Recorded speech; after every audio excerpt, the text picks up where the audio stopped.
Hello and welcome to the latest of Encore's mini masterclasses. My name is Becki Abalutzk and today we're going to be talking about jaw and tongue tension. A lot of the exercises that I talk about today are going to be geared towards singers, but wind players and brass players will also find these helpful exercises as well. So the first thing to know is that tongue tension and jaw tension go hand in hand. If you have one, you have the other, sadly. And that's because these groups of muscles work together all the time when you're singing and when you're speaking. And if you have tension in one, it will cause tension in the other. So whenever we're trying to get rid of jaw and tongue tension, the important thing is to keep in mind you have to keep both structures moving in order to keep tension from creeping in.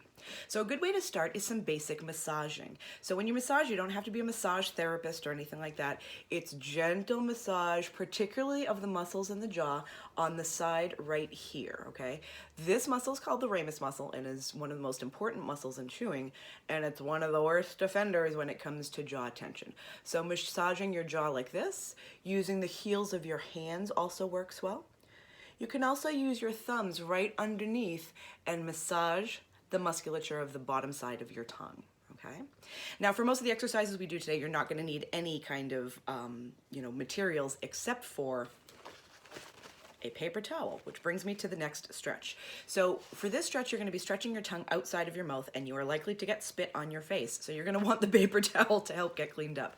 So you're going to do kind of a compass pattern. You're going to stick your tongue down like you're touching your chin, up like you're going towards your nose, and then side to side like you're trying to touch your ear. So like this.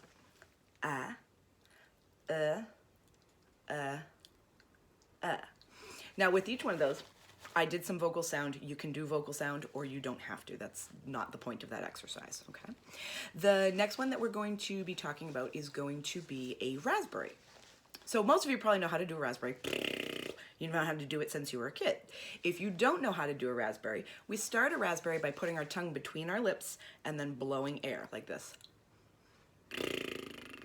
If you find that you can't get the raspberry started, chances are you either have too much or too little tension with your lips. So play around with that.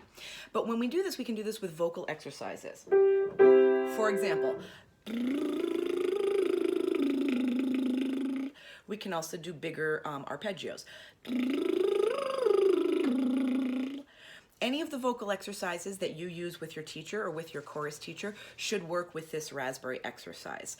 If you find that when you're going to sing with the raspberry, it stops, that's because the tongue tension has crept in. It means your tongue is pulled back. You might see or hear something like this.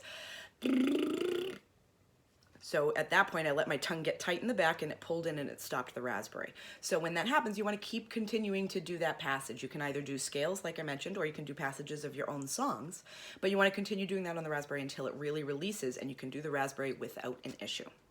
Now the very last one, you'll also need a paper towel for this one because you actually have to hold your tongue. And admittedly, while it's a little bit weird, it's also really, really helpful. So what you do is you basically do any of your vocal exercises, like I was saying with the previous one. You can do any of your exercises, you're just going to hold your tongue. So paper towel in hand, stick your tongue out and hold it.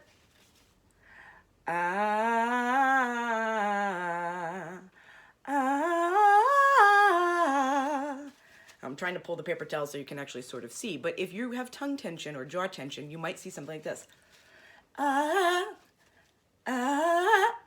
So you hear how the sound changes when that happens. When the tongue pulls back in, it misaligns our larynx, okay? So these are just a couple of exercises that you can do that help alleviate jaw tension and tongue tension. So happy singing, everybody, and thanks for attending today's class.